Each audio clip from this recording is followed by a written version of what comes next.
आप mutual fund distributor को as personal financial adviser hire करना चाहते हैं। आइए जानते हैं 3 must follow steps to simplify the process.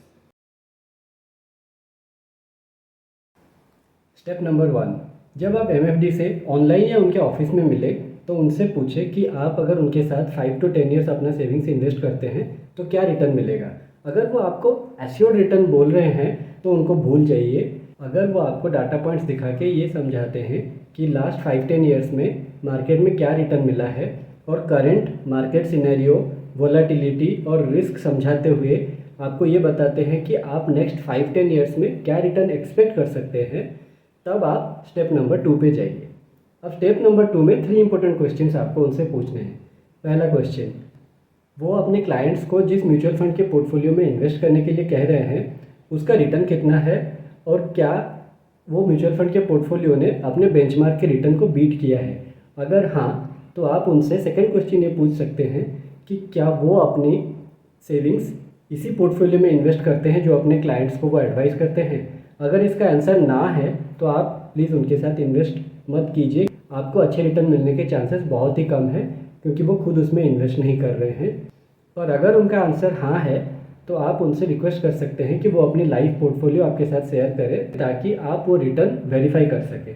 Return verify करने के बाद जब आपको ये पता चल जाता है कि जैसा उन्होंने क्लेम किया था उनके लाइव पोर्टफोलियो का रिटर्न वैसा है, तब आप उनसे तीसरा क्वेश्चन पूछिए कि उनका इन्वेस्टिंग स्टाइल क्या है, वो म्यूचुअल फंड्स कैसे सिलेक्ट करते हैं और म्यूचुअल फंड्स में आपके जो सेविंग्स हैं उसको कैसे एलोकेट करेंगे।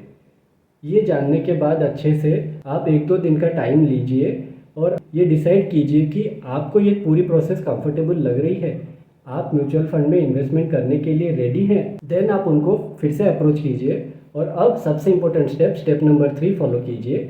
उनसे डिटेल्ड फिनेंशियल प्लानिंग करवाइए ताकि आपको ये पता चले कि आपके फिनेंशियल गोल्स क्या हैं और आप कैसे एक सिस्टमेटिक वे में उस गोल को अचीव कर पाएंगे और उसके लिए कितना टाइम लगेगा। मैं इसलिए इस स्टेप को इतना इम्पोर्टेंट कहता हूँ क्योंकि जब आपके पास पता ही नहीं है कि आप किसके लिए पैसे इन्वेस्ट कर रहे हैं, कितना पैसा उसके लिए चाहिए और कितना टाइम लगेगा, आपकी डिसिप्लिन बिल्ड नहीं होती है। तो मे बी आप 5 ईयर तक इन्वेस्ट करेंगे, फिर आपको कुछ रिटर्न दिखेगा और आप वो पैसे निकाल लेंगे। इस तरह से आप शेयर मार्केट में जो कंपाउंडिंग इफेक्ट है वो नहीं मिल पाता आपको। पर दूसरी इंपॉर्टेंट चीज़ ये है उनके साथ डिटेल फिनेंशियल प्लानिंग करने की कि वो आपसे डिटेल फिनेंशियल प्लानिंग की कोई कंसल्टेशन फीस नहीं लेते हैं। वो जो म्यूचुअल फंड की पोर्टफोलियो आपको बताते हैं, जब आप उनके या इनके थ्रू उस म्यूचुअल फंड में इन्वेस्ट करते हैं तो फंड हाउस उनको कमीशन देता है और म्यूचुअल फंड आपसे सिर्फ एक्सपेंस रेशियो चार्ज करता है जो कि मोस्ट ऑफ द टाइम 2% के भीतर होता है। इसलिए आपको जब फ्री में कोई सर्विस मिल रही है और वो इतनी इंपॉर्टेंट है आपके लिए जानना, तो फिनेंशियल प्लानिंग आप ज़रूर करवाइए उनसे।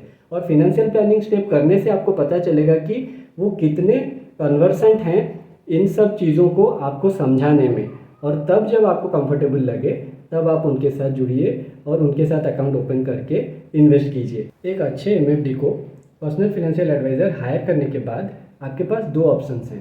पहला ऑप्शन, अगर आपके पास इन्वेस्टिंग रिसर्च के लिए टाइम नहीं है तो आप 50% उन एमएफडी के साथ इन्वेस्ट कीजिए और बाकी 50% का क्या करना है मैं आपको नेक्स्ट वीडियो में बताऊंगा।